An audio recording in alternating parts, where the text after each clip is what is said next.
So I'd like to take a minute just to welcome Dr. Craig Chapman. We feel very fortunate to have him here. We have quite an audience and an international audience as well, so we're really excited about that. Dr. Chapman received his PhD in psychology from the University of Western Ontario in 2011. He's currently an assistant professor at the U of A in the Faculty of Kinesiology, Sport and Recreation academic programs. He also started the ACELab when he joined the University of Alberta in January of 2013. He's passionate about his science and studies how the brain makes decisions that allow people to successfully navigate their world, targeting relevant objects for action and ignoring or avoiding irrelevant ones. But if you ask him, he would probably best describe himself as a movement and decision-making neuroscientist.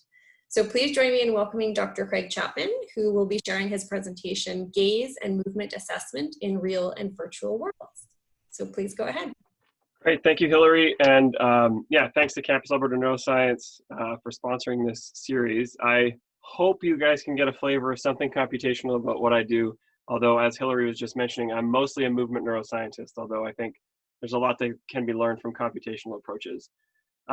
So as Hillary mentioned, today I'm going to be talking, trying to do this talk in two halves. This was a suggested format. It's something I'm not super familiar with, but we'll give it a shot. And so roughly the focus of both halves is going to be gaze and movement assessment. What do I mean by that? And in the first half, I'm going to talk about why do I think gaze and movement assessment is so important, and also what do I mean by the kinds of gaze and movement assessments we do in the ACELab. And in the second half, I'm going to talk about how we're using GaMA right now and what we plan to do with GaMA in the future. In doing so, I hope to sort of address a number of questions. One of the big objectives that I have in my research program right now is how can we help more people to get access to detailed GaMA data. This includes researchers, clinicians, or anyone who's interested in getting access to this sort of low-level movement data. And I think this is particularly relevant from a computational perspective because as we all know, we're in the midst of a big data revolution, and getting access to more channels of data is important, but specifically getting access to more data that's automatically labeled. As those of you who do machine learning know, it's really the huge problem. How do we get labeled data so that we can train our classifiers? And I will give an example of what I mean, how GaMA can help this process near the end of my talk. So I do think GaMA is a good solution specifically for this computational problem. Okay, so we'll jump into the first half and talk a little bit about why do I think gaze and movement data is so important. And really this has formed the cornerstone of my movement neuroscience, basic science approach for over a decade of work now. And it all comes down to the fact that I think the reason gaze and movement data is important is because the brain is a prediction machine. So I'll give you a brief example here, literally a cartoon example of what I mean by that. So let's let Calvin and Hobbes stand in for two sort of canonical views of how the brain works. In sort of the conventional view, we would let Calvin have a blank slate to start building up representations of the world. And then he would relatively passively observe things in his environment. And as he makes passive observations, he would construct representations. So this is a very bottom-up approach. You passively bring data into the system creates a representation.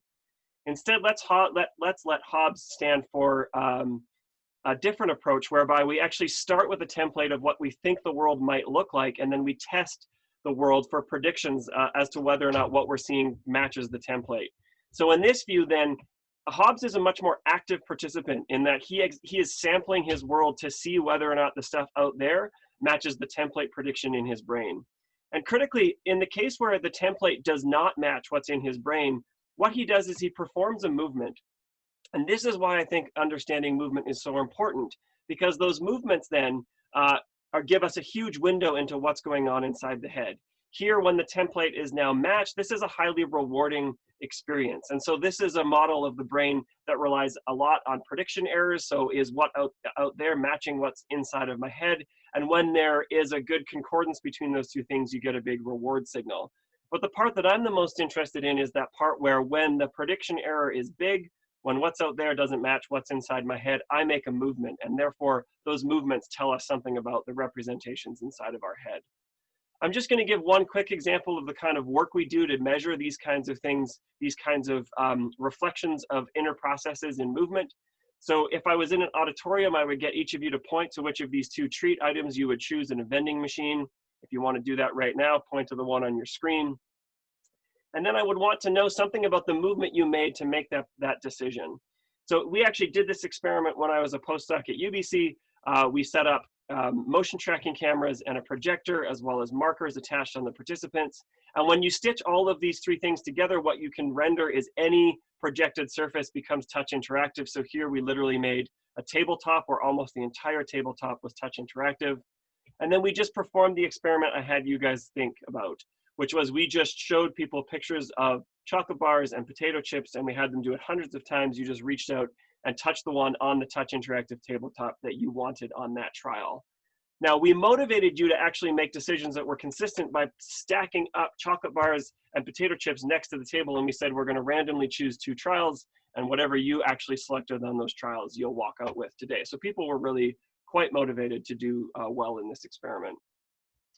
So unbeknownst to the participants, at the end of the experiment, we asked them sort of a pop quiz, and we said, look, can you actually tell us which one of these things you like the most, as well as providing us a ranking of how much you liked each of the items. Now, we can imagine a bunch of different sort of responses that we get. Here I'm just showing typical behavior of one participant who loved Dairy Milk chocolate bars, hated Doritos, and quite liked Lay's potato chips. And importantly, of course, your preference profile would be different from everyone else's, and one of the beauties of this low-level approach is we can really drill into individual differences. But let's examine the behavior of this participant.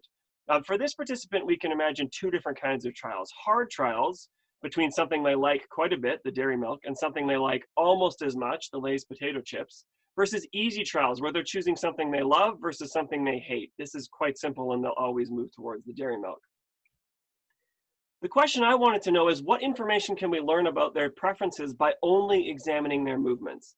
So here I'm showing you a top-down picture of how their hand path moves through space.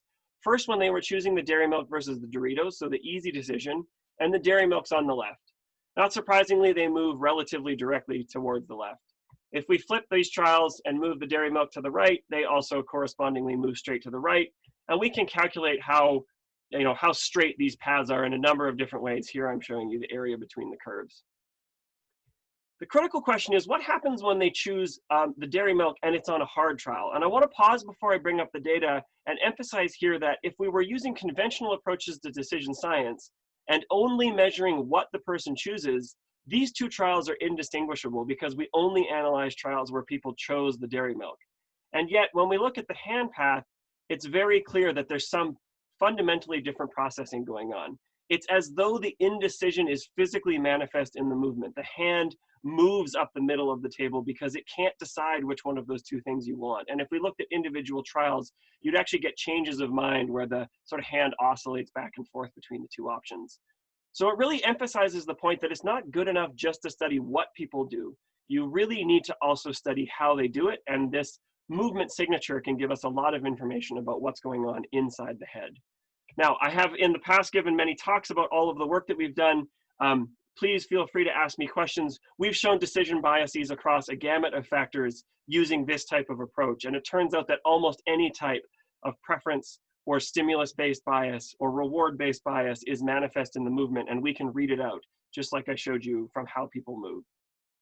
But that's not what today is about. Today is about how we take this approach in general of gaze and movement assessment and how we can allow more people to access it, and what kind of tools are we using for it. So what is GaMA? Well, at its core, GaMA is the recording of synchronized 3D gaze and motion data. And so it's built on a platform of gaze and motion data. And I'm not going to talk about solving the problem of synchronization today, although that is distinctly a problem. And again, I'm happy to field questions about it. But I am going to talk about the approach in general. One of the things we've made from the ground up with this approach is that we want to be able to integrate with any other synchronized data stream. And I will show some examples of that in the second half of my talk. And this is really important because while gaze and movement data are incredibly rich and in and of themselves answer a lot of questions, there's many other signals that we can also record in synchrony that will be very informative for us. So that's the core of GaMA, is the kind of data we analyze. But of course, this approach is actually powered by custom software, which we've been developing now for over 5 years, which enables the visualization and automates the complicated data analysis. For anyone who has dealt with either 2-dimensional eye data knows, or who has tried to deal with 3-dimensional movement data knows, this is not easy data to deal with, and it's specifically hard when you try to unite them together to get three-dimensional eye gaze and their interactions. And that's really what we've tried to make easier for our users. So again, it starts with synchronized data collection, and here I'm showing you what raw gaze and movement data looks like over time. And if this looks mostly like spaghetti, that's what the point I'm trying to make is. This is hard data to wrap your head around, and the raw data in of itself is difficult to deal with. And so the first thing we did with our software tool is allow you to visualize it. So here I'm showing the kind of data that you would get out in an experiment in my lab. On the bottom, motion capture data, now visualized in 3D, and on the top, eye movement data. Of course, the 3D data starts to become interpretable for us, whereas the eye data stays mostly opaque. It's very uninterpretable. It's just a red crosshairs moving in a squiggly pattern. So this was the challenge that we wanted to confront. How do we give people the tools to transform this type of data into something that's both meaningful and available so they can extract interesting measures out of it? And so this is the end product of our GaMA software pipeline.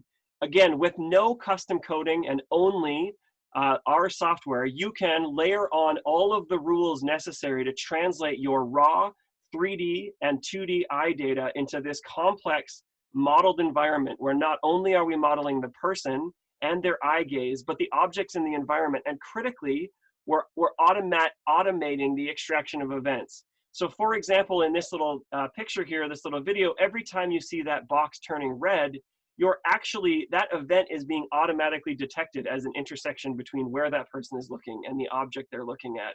And for anyone who's done this manually, you know the hundreds, if not thousands of hours that this takes to translate from the video data to this type of representation. And we're making it possible to do this automatically with all of your data to save just a monumental amount of time, but also to get a much finer description of your data.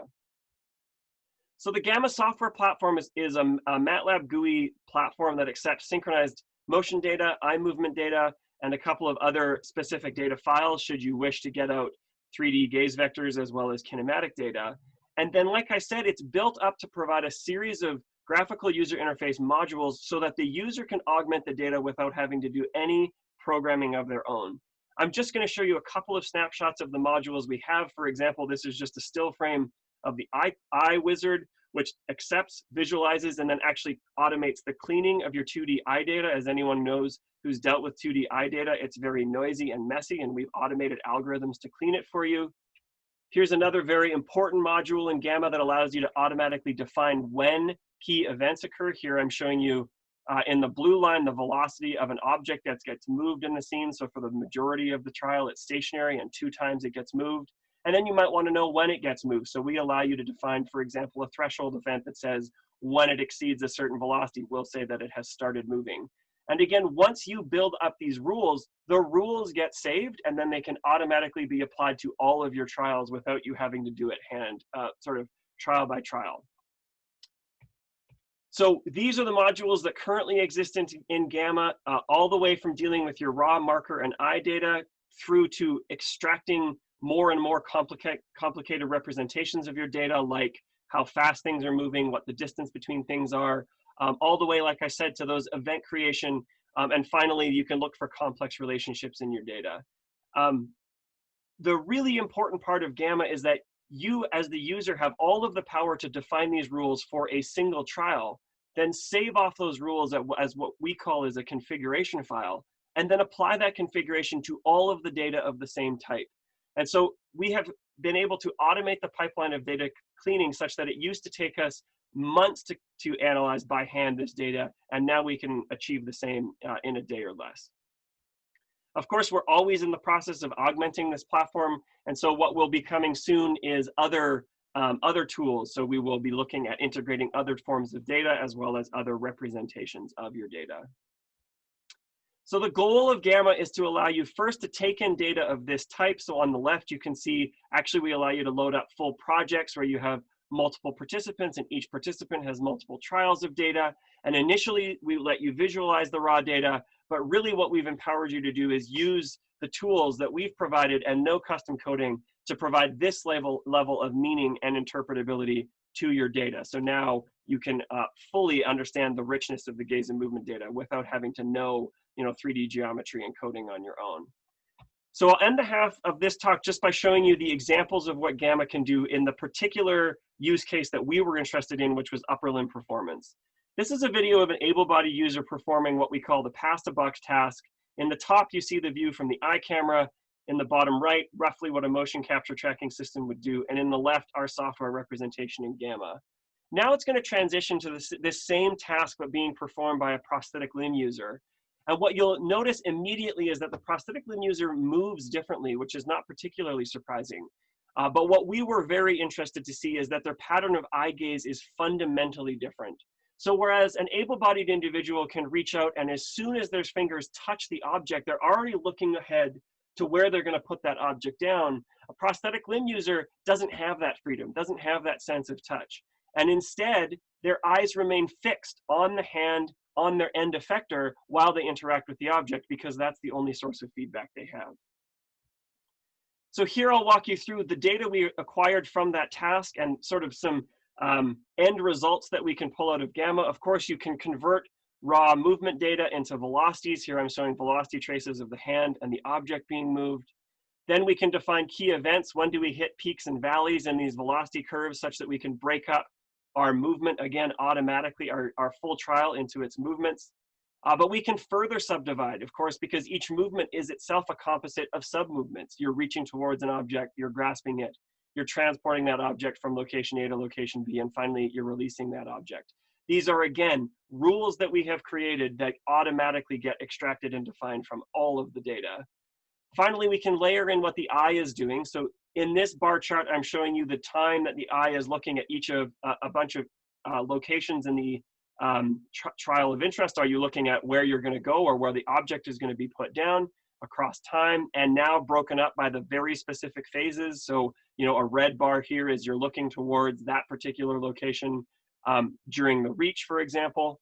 And then finally, and I think the one that I'm the most excited about, is we can start to define measures that really look at the interaction between how you're moving and where you're looking. So for example, a measure of eye-hand latency. What is the time that it takes for the hand to catch up to the location where the eye is already fixated?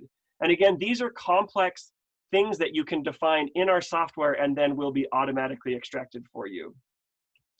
So this is an overwhelming amount of data, and I don't want to go through all of it, but this is the automatically generated representation of data from our GaMA software for an able-bodied user on the top, or an average of able-bodied users on the top, and a prosthetic user on the bottom. And as we can see, there's many, many differences, but the one that I want to highlight is the one that hopefully you guys saw in the video. Here in the blue bar, it tells you how quickly can someone look ahead to where the object needs to be put down after they start moving that object. And for an able-bodied user, the answer is very quickly, and for a long portion of time. You're not looking at where the object is, you're looking at where it will go. But for a prosthetic user, this time is much more evenly divided. They have to, or are forced to, continually fixate on where their hand is interacting with the object and don't have the freedom to look ahead to where they're going to go.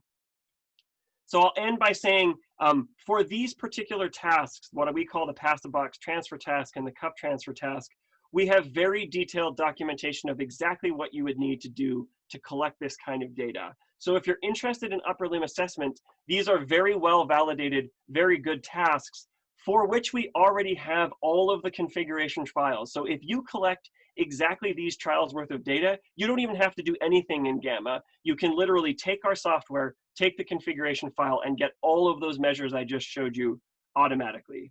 So that's where I'll stop this first half to say that one of my motivations, again, is to enable more people to use this data. And if upper limb assessment is something that you want to do, then for sure talk to me afterwards, because I think there's a real opportunity to use what we call as the GaMA protocol for these two tasks. But I'll stop there and open it up for questions. Perfect, thank you so much. So if anybody has a question, I didn't see any come up on the group chat. So what I will do is I will just get you to actually unmute your microphone and ask any questions that you have starting now, please. Hi, I have a question. Go ahead. Yes, so you said brain is prediction machine, right? So brain tries to make predictions and then it rewards right prediction. So how can we influence this process? I mean, for example, I have predictions that I want to eat cake, and my brain kind of like rewards me for eating cake, but I want to create predictions that I will go to exercise, and I want to get rewards that yes, I did exercise. So how can we reward good habits? Yeah, so that's a great question. So if I was giving the other talk where we go through all of the decision biases and how they impact movement, of course, a single decision is influenced by many, many different factors. So the decision that you want to eat cake is also influenced by the decision that you want to maintain a healthy diet, for example. So decisions never happen in isolation. And this is actually one of the advantages of looking at movement trajectory specifically. There was a beautiful study done in Antonio Rangel's lab, where they asked exactly this question about food preferences and showed that initially the trajectory is drawn towards the sweet, unhealthy option, but later in the trajectory, you'll often reverse and overcome that initial bias and become attracted towards the healthier option. So, so it's not necessarily answering your question about prediction machine, but I want to just emphasize that a prediction is itself a composite of many factors, and these many factors operate over many different timescales. And actually, gaze and movement behaviors are a very nice way to start tapping into what are the different factors and over which timescales do they operate. Yeah, my question was how to implement good habits, if you kind of know this knowledge about prediction machine. Yeah, I mean, I think that that's probably actually outside of my wheelhouse. I mean, building up habitual behaviors around healthy eating and things like that are sort of, would take some of the information that arises out of these studies and then show how you can motivate people towards particular actions. But I'm going to sort of feign a little bit of ignorance and say that's not my particular area of interest, of expertise. Thank you. Is there anybody else who would like to ask a question? I would like to, hey Craig, great talk so far. I'm curious to know about how robust the GaMA protocol is to different hardware applications. So great question. I mean, we have run this particular protocol using 2 different motion capture systems and 2 different eye trackers, and then with a third variant of the motion capture system where we took it down from 12 cameras to 8 cameras. And in all of the cases, you make your life a little bit harder as you reduce the number of cameras. But if you spend the time that it takes to calibrate your motion tracking properly, then GaMA is totally agnostic towards how the data is coming in. It just wants XYZ position in space, or if you're in camera space for the pupil tracking, it's just XY position. So really, I think the answer to your question is how good is your hardware? And if you have faith in your hardware, then the protocol is going to give you what you want. There's definitely different degrees of hardware. So, I mean, that's something we're very interested in. How kind of lightweight can we go? How many cameras can we strip away? Can we replace cameras with, for instance, video-based tracking approaches? But in general, I would say if you have good confidence that your hardware is providing you accurate XYZ data, then GaMA will always faithfully reproduce the types of measures that we've created. Thanks. Thanks so much. Is there any other questions at this time?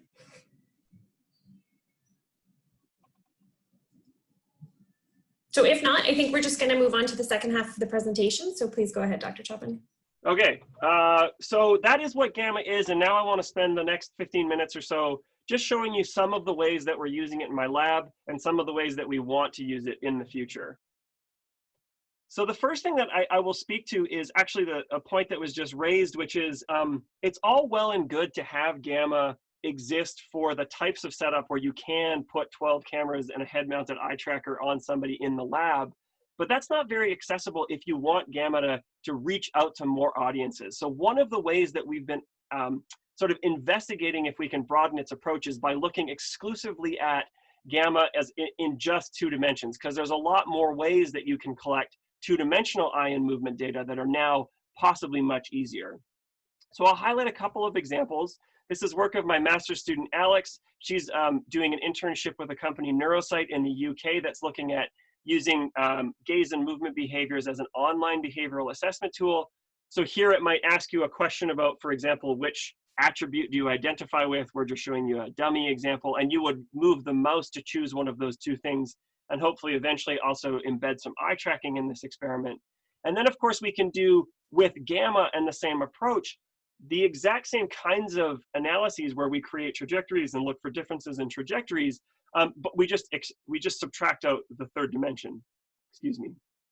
So that's one of the things we're looking at. We think there's going to be potentially a large market for people who want to know about your decision biases in two-dimensional space via now online web-enabled platforms that really allow you to scale up your data collection quickly. Another example that we've got going on is with my PhD student, Scott Stone. He's also doing an internship with a company local to Edmonton, a pretty big video game company known as BioWare. Here's a gaze and movement data collection that Scott did on himself as he was moving through some menus in one of BioWare's games. So you can see the gaze cursor in green, mouse cursor in red as he navigates through these menus. And again, what I love about this is that we can collect this data relatively easily, and then we can feed it into our GaMA pipeline, and we can start to extract just a complete wealth of measures. So here I'm showing you, excuse me, the mouse plot in green with the mouse velocity and green shading. I'm showing you a heat map that corresponds to the amount of time you spent fixating on different items. And then in orange and yellow, I'm actually showing you the interaction between gaze and mouse movement. So that's the gaze trajectory, but it's color-coded by where is the gaze with respect to the mouse cursor. And here in yellow and orange is times where the gaze is ahead of the cursor, and in red is times where the mouse cursor is ahead of the gaze. These types of interactions are, again, automatically extractable via our GaMA software, and here we're showing that we can actually use them in a completely different environment, which is user experience and 2D data. Another way that we're really pushing GaMA, and I'm very excited about, is moving into virtual reality. If you've started a motion tracking lab at any point in your life, or you're looking to do it, it costs tens, if not hundreds of thousands of dollars to set up like the kind of motion tracking and the kind of eye tracking that we do. And now just, within the last couple of years, we can actually get a sophisticated audio-visual presentation device that just happens to have embedded eye tracking and motion tracking all for less than $2,000. So this is an incredible test bed that not very many people are using. And I think there's a massive market here. But of course, the question when you're moving into virtual reality is, how real is any of this? So this is the work of another of my PhD students, Ewan, who's been looking at just how real is virtual reality. And specifically, we can measure how real something is by looking at gaze and movement behaviors. So you guys have already seen a video where I showed you a real world version of our path to task. And Ewan painstakingly recreated a virtual version of the path to task. And then what was amazing is that we were able to use the exact same configuration files in GaMA to process the data identically in the exact same way and extract the same measures. And so the upshot of these videos being put side by side is that you move slower in virtual reality, but the eye-hand coordination measures that we automatically derived are almost identical. So just like you do in the real world, when you reach to pick up the virtual pasta box, when you get to the pasta box, you're already looking ahead to where you're going to put it down. So this particular, I think, use case is one where we will get a lot of play because GaMA is, like I said, it's baked into the headsets. Just a little bit more about Ewan's study. One of the powers of virtual reality, of course, is that we can very easily switch what you're seeing. So he ran a version where what you saw was a controller versus what you saw was arms. Then we're really able to leverage the power of GaMA to show specific differences in how you move based on how you visualize. So here I'm showing you when you reach to grab a pasta box and you're seeing a controller, you just stick the controller into the pasta box. You don't really care. But when you reach towards the pasta box and I show you a hand, here the red controller is not seen to the participant, but I'm just showing you to show how different it is. You actually twist the controller in a somewhat awkward way so that the hand looks like it should. This is a very powerful representation that visual feedback is what we use to guide movements. I can show it to you in all of the dimensions. This just shows the sophistication, the ability of GaMA to extract these detailed measures of how you move, even in virtual reality. And the upshot is that how you move in VR is how you see your body. And we can confirm this with some questionnaires of subjective experience, where not only do you move differently, but how you feel is also changed. So your subjective experience is also shaped by how you see your body. So here's a sneak peek of where we're going with this in the future. What I just showed you only requires a VR headset. What I'm about to show you requires a VR headset that is integrated and precisely calibrated with a motion tracking system. But here's data on the top where we will provide haptic feedback by actually having a real object in the real environment at your hand. But in the bottom row, I'm showing you we can have a case of no haptic feedback where what you see is a past the box, but when your hand gets there, there's nothing really to grab onto. So we're very excited, and we'll be able to measure the low-level eye-hand coordination behaviors that differ between when you get real haptic feedback from a real object versus when you don't. And we think that when you don't is much more akin to what a prosthetic user must experience when they don't get visual haptic feedback from their end effectors. Another project, this one's probably now in the future because we've been shuffling our projects around, but for a while there, it looked like this is what we were going to try and do. My graduate student Nathan and Scott got together to try and use GaMA in places where it would be very hard to collect data. So if you've ever run a motion capture experiment, you would expect that something like putting up motion capture cameras in a wall climbing center and trying to track someone on the wall would be almost impossible, but that's what we tried to do using a completely new approach. So the new approach is to extract movements from video data. So we got Dallas here, who runs the climbing wall at the University of Alberta, to climb the wall for us, and we videoed him while he did it. And then we actually had Dallas, before he climbed the wall, put on one of our head-mounted eye trackers and look at the wall. So we said, hey, just look at this wall and think about what route you're going to climb. So here's eye tracking data from Dallas prior to his climb. And then we actually tried to do the integration of these two things, the moving and the looking, using our GaMA approach. So first of all, for the looking, you need to stabilize the image so that it's got a common coordinate frame.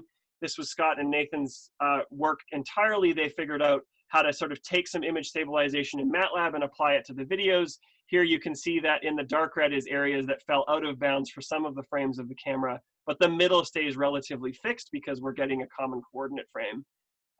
The really big innovation for now, last couple years, is there is a new tool available called Deep Lab Cut, which uses a deep neural net pose estimation algorithm. And you feed in your video data, you spend about 5 minutes labeling these little dots on your moving body, and then you let it run overnight. And when you come back in the morning, this is what you get. You get a fully articulated moving body from video data. And so this is a super exciting advancement for our lab, but for any lab who's doing motion tracking, you may no longer need your motion tracking cameras, and instead just a simple video camera or a couple of video cameras to extract this type of movement data. So to show the integration of this approach, we can take a still frame of the climbing wall. We now can overlay a heat map of where this person looked, again now in a common coordinate frame, and we can take the Deep Lab Cut data and actually visualize where did the person climb with respect not only to the wall, but with respect to where they distributed their attention on the wall before they were going to climb. So this again was mostly a proof and concept project, but is something that we're excited to pursue in the future, and does just show the extensibility of GaMA, right? This is completely different kinds of data source coming from video data through deep neural net pose estimation into GaMA, but we're still able to perform the same type of metrics as we do with the conventional data. So the last example I'll talk about today is the GaMA and integration with EEG. I would say this has probably been my personal holy grail for more than a decade, and I'm really excited to say that I think we finally got there. So this is a project now that my graduate student Jennifer Bertrand is working on. It was a project that was initially funded by CFAR, the Canadian Institute for Advanced Research. Myself and Dr. Alana Fish were CFAR Global Scholars, and we hired a postdoc, Dr. Brice Renard, and worked with another global scholar, Joel Zilberberg, to try to really figure out how to collect this kind of data and what we can do with this data. And the data that we collect, we sort of affectionately refer to as trifecta, because it's the integration of motion tracking, eye tracking, and EEG, all synchronized and all brought into our software platform, analyzed at the same time. What I'm going to show you is a clip of a person performing a longer version of our CUPS protocol trial. And as it plays, what you're going to see is snapshots that get extracted out from the video. So I'm going to start it here. You're going to see the person start to look and interact with the objects. And you're going to start to see these snapshots being pulled out. And the really important point I want to make is these snapshots were defined by a set of rules in our GaMA software as meaning that the eye gaze and the hand were both at that start location. But this was an automatically generated rule, and these still frames were extracted automatically from the software. And that's so important because if you were trying to do this manually, it would take you so much time to manually code each of these frames. So remember what I said about GaMA as an approach to provide labeled data for computational approaches, for big data approaches. This is what I mean.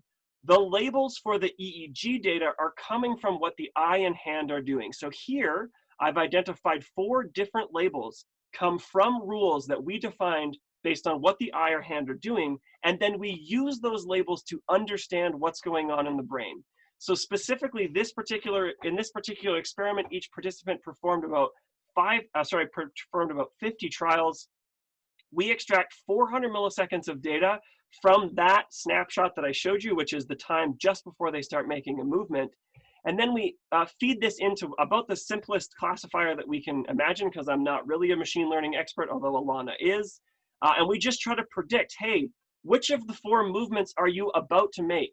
Can I literally use the brain data acquired prior to you making a movement to tell me which of the movements you're going to make? Of course, the chance here is 25%. They made 1 of 4 movements because there's 4 target positions.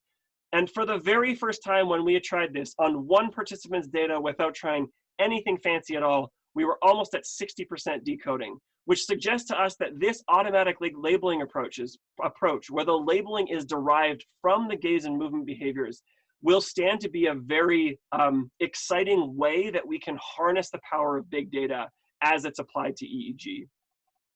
So the last thing I want to show you today, though, is again, in an effort to try and translate this type of activity out of just the lab and into other environments, here I'm showing you a representation of this task and how it looks in my lab. It takes a really long time to set up and run.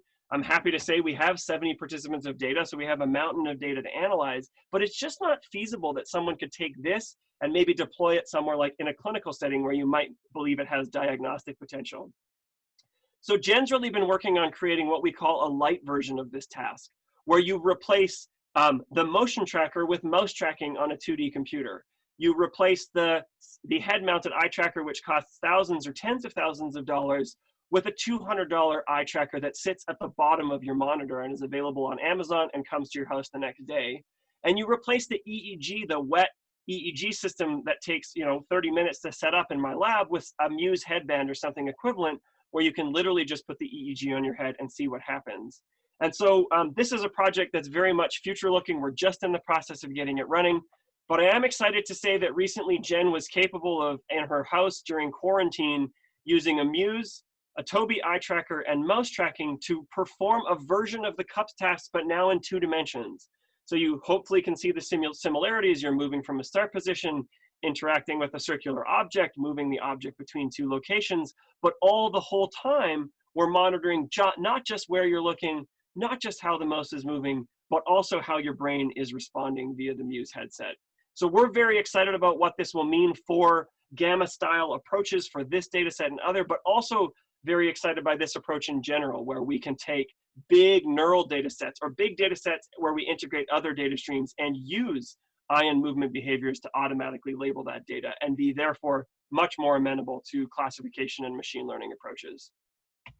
So that brings me to the end of the second half of my talk. Lots of people to thank, lots of funding agencies, places where I've done work, continue to do work. But most of all, the students in my lab, I've talked about most of them, but a big shout out to the 2 software developers on GaMA, Quinn and Riley. Herculean effort to get that software up and running, but we're very excited and now sort of actively recruiting users who will tolerate lots of bugs. So if you're interested, please message me afterwards. But with that, I'll thank you guys for your time, and I'm happy to take additional questions. Wonderful. Thank you so much, Dr. Chapman. Does anybody have any questions that they would like to ask at this point?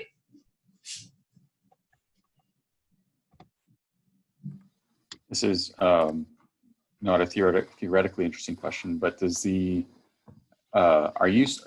is this integrated with EEG Lab or something? How are these things playing together, or have you built your own analysis package? Yeah, so there's 2 halves to that question. The first half is how do you get the data to be synchronized during collection? And so for that, we use a platform called Lab Streaming Layer, which was developed out of UCSD, which sort of sits as a central hub to which you feed all of your data streams and then provides the timestamping necessary to keep everything synchronized. It's a really beautiful system for doing that. And then the second question is around the analysis. So for right now, our GaMA software doesn't do any of the EEG processing itself. So we would separately use EEGLab is typically what we use in my lab. We would use EEGLab to do all of our processing. And then when you're finished your processing, so, you know, filtering, ICA rejection, all of that, you can take the EEG output, resynchronize it with your gaze and movement data, and then recover and do the analysis. The example I showed you there actually is just raw EEG data. So probably a lot of what we're seeing is artifactual in the sense that different movements will cause different patterns of brain activity just by the motion artifact.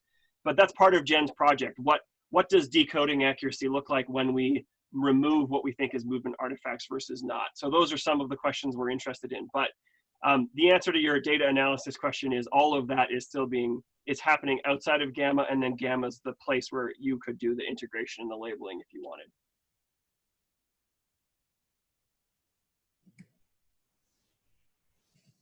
So we have a couple of other questions, it looks like. So the first one that I will go to is Dana Hayward.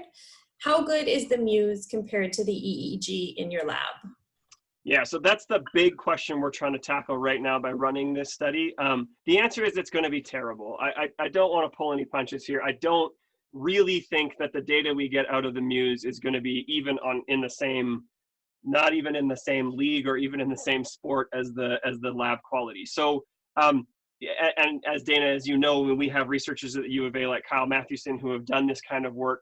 But the point that we want to make is there is still numbers coming out. There is still data to be extracted from the Muse headset. And we want to know if any part of it is reliable. Like maybe we don't care where it's coming from in the brain, and maybe we don't care if it's actually a motion artifact. If I can predict where you're going to move from a Muse headset, that's really valuable for a lot of applications. So, you know, from a research perspective, it's not going to answer any great cognitive neuroscience questions. That's not the belief that we have. But from a diagnostic perspective, like I could have someone who's encountering sensory motor impairments come and sit down in a clinic in front of a computer with a Muse headset, and I could tell something about that their pattern of neural activity, even if it's degraded, is different than an able-bodied individual. Well, that's useful. So, you know, one of the things we're interested in is, and this was part of the Catalyst grant I had with Alana, is, you know, can we go the lowest end, something like the Muse, and is there intermediate steps, like an 8-channel or a 16-channel dry electrode headset that is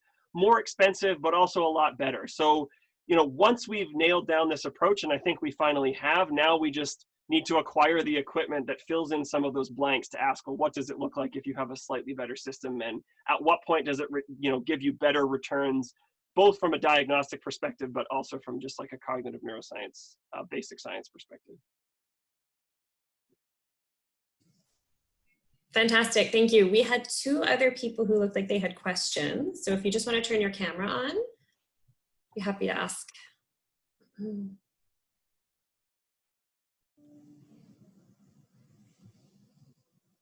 I see Gavin is present. Please go ahead and ask your question. Oh, we still can't hear you, Gavin. You're muted. or we can't hear you. You're unmuted, but we couldn't hear you. There we go. How about now? Yep. Perfect. Smooth. Okay, so eye tracking in VR is pretty technically simple. The eye tracker is nice and close to your face. It doesn't move around.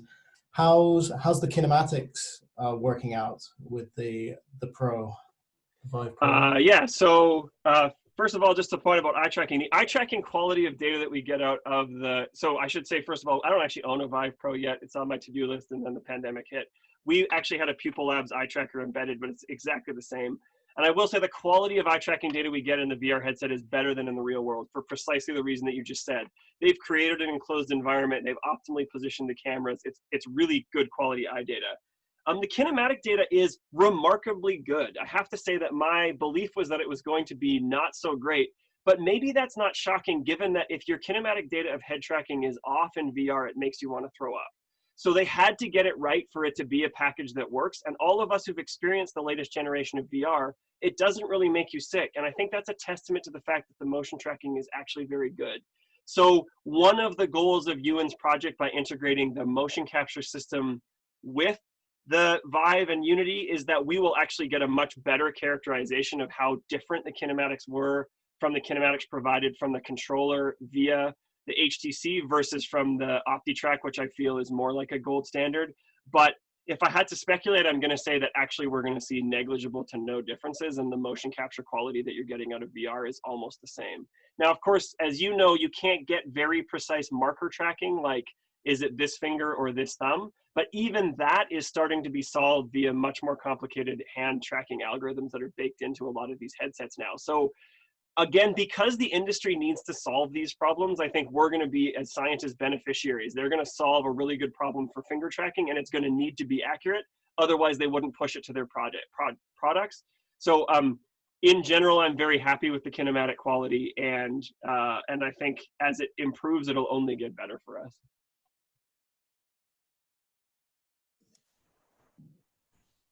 Fantastic, thank you. So we did have one other question from somebody, and I'm not sure if they're still on the call with us, but if they are, please share your screen, or pardon me, turn your camera on. We're running out of time here, but we're happy to take one or two more questions if we've got them.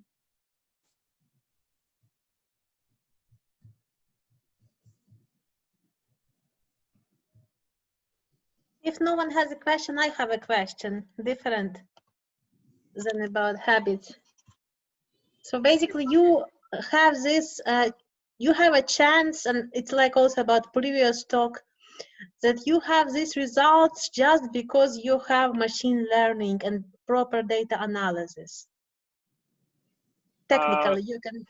Yeah, I mean, I think that I wouldn't say it's I only have a research program because I have machine learning and data analysis. I would say I'm learning to augment my research program or expand the scope of the kinds of questions that I can ask because of superior quality of data collection and this new approach to data analysis. So it's not, you can ask beautiful experimental psychological questions with nothing more than a pen and paper. I mean, Kahneman and Tversky famously showed this, and many, many others have. So I don't want to say there's not still amazing, legitimately great science to be done without these advanced approaches, but if we want to understand the connection between how people move and what's going on in their brain, if we want to use it as a diagnostic tool, I think, you know, we're well positioned right now because of the technological advances and the advances in data analysis that are coming along.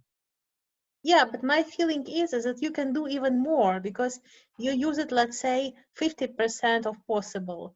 You can go with more data, you can go with really big data with videos. Oh, if you're asking me if they're, absolutely, like for sure. So, you know, when I get into rooms with my data science friends, they drool at the amount of data that we can already collect and label, but then they speculate wildly. I mean, just add in physiological monitoring, just add in force plates, just add in anything, right? I mean, as long as it's a time series signal, it can get synchronized. We can provide you labels where you take some subset of channels like eye and movement and label all the other channels, or vice versa. I mean, you're totally right. The approach is really in its infancy. I wouldn't even say 50%. We're like 5%, right? I mean, we're only now realizing the true potential. And I'm very excited by layering in additional approaches, additional data streams. That's why I'm really trying to broaden out and not just think about what's the data we can collect in my lab. I'm trying to think about what's the data we can collect if we release it online? What's the data we can collect if it goes into clinical settings? I mean, then you're talking about real massive big data. And I think that that's an exciting approach and something that we're definitely interested in pursuing. Yeah, I'm actually a data analyst. Okay, thank you. Yeah, so more data is always better for people like you. And absolutely, that's what we're trying to facilitate.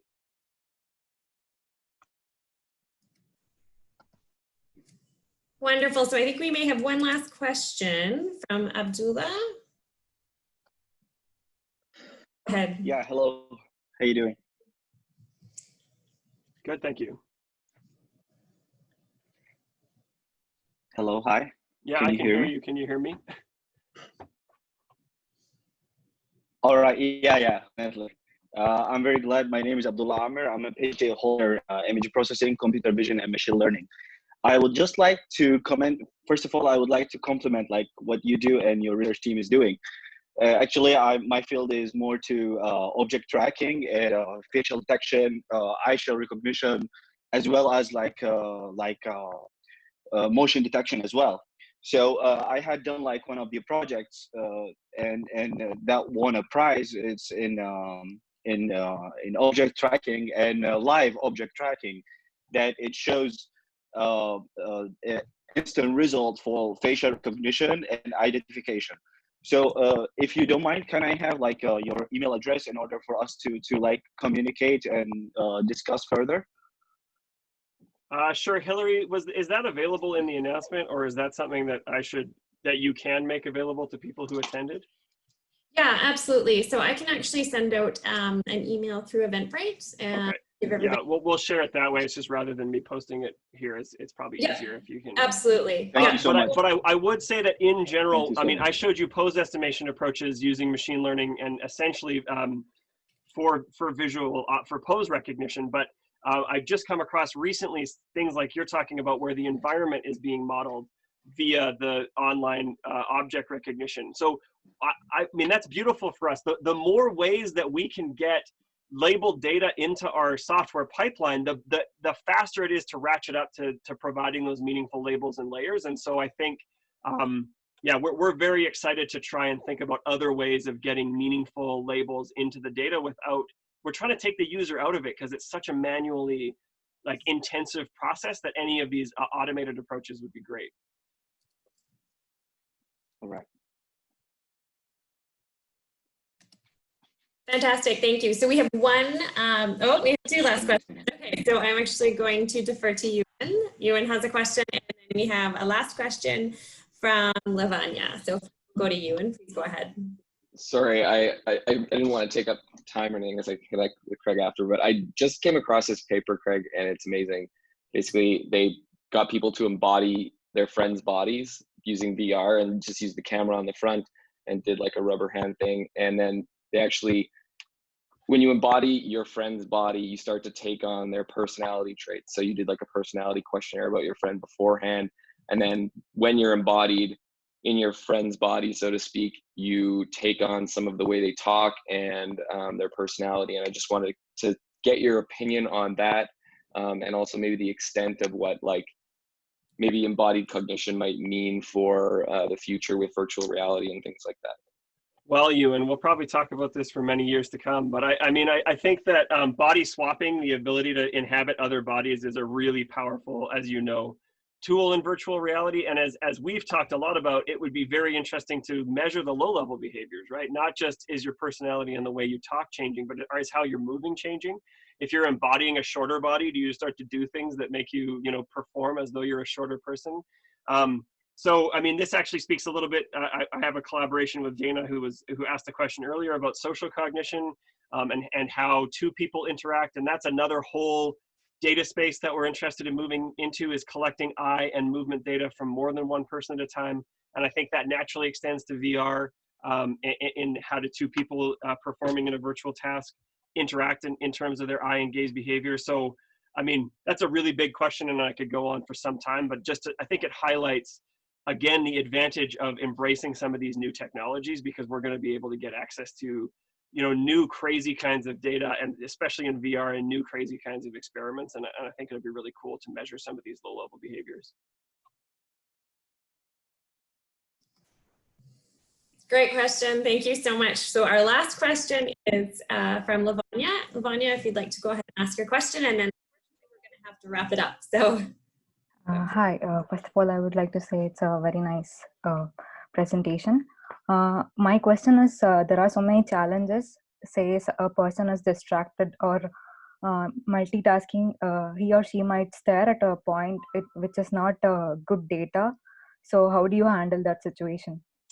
Yeah, so, you know, of course, this is the trepidation for anyone where you take the wheels off and you let people run in the wild and you do a real world experiment. And, you know, we were very concerned about this, but guess what? It turns out if I tell you that your job is to pick up a pasta box and to put it on a shelf, 99.99999% of your fixations are on the pasta box and the shelf.